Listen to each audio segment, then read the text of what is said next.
Thank you very much. It's a great honor to be with the president of Uzbekistan.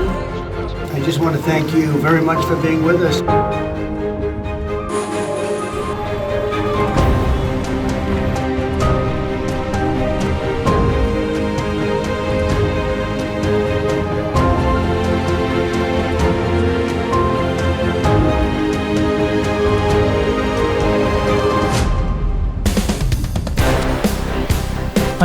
Sizning rahbarligingiz ostida O'zbekiston yangi iqtisodiy sahifani ochib, transformatsiya jarayonlarini amalga oshirmoqda. Islohotlar mamlakat iqtisodiyotini tubdan yangilab, xalqaro moliya bozorlarida ishonch uyg'otmoqda.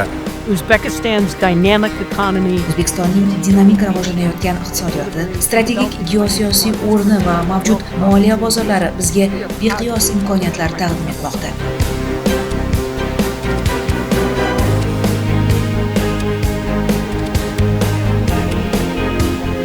I spoke to the President Trump this morning. Men bugun ertalab Prezident Tramp bilan gaplashdim va u avvalo yaqinda siz janobi oliylari bilan telefon orqali bo'lgan ajoyib suhbatni esladi. Shuningdek, Oq uy rahbari sizga yana bir bor iliq salomlarini yetkazishni so'radi.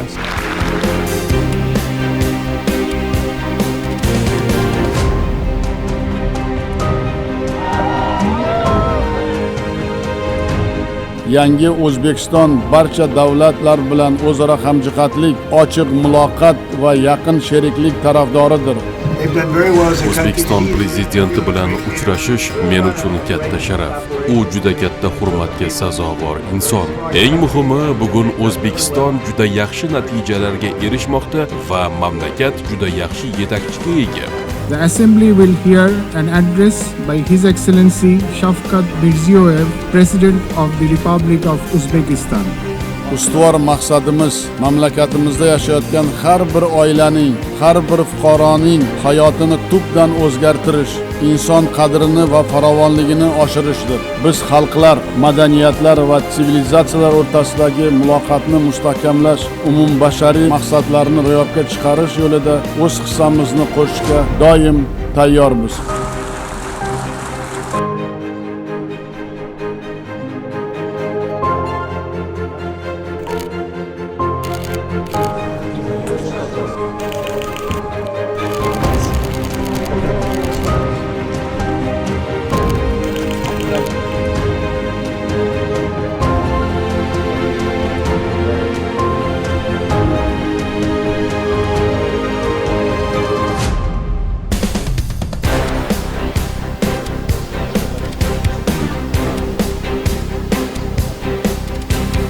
O'zbekiston o'z mas'uliyatini to'liq his etgan holda bolalar salomatligi uchun global harakatda faol ishtirok etmoqda. Keyingi yillarda mamlakatimizda bolalarning saraton kasalligi bo'yicha o'lim holatlarini kamaytirish dasturlari ishlab chiqildi, qo'shimcha resurslar safarbar etildi, tashxis va davolash standartlari yangilandi. Bemorlarning dorilar bilan ta'minlanish sharoitlari yaxshilandi. 2025-2030 yillarga mo'ljallangan bolalar saratoni kasalligiga qarshi kurash bo'yicha milliy strategiya tasdiqlandi.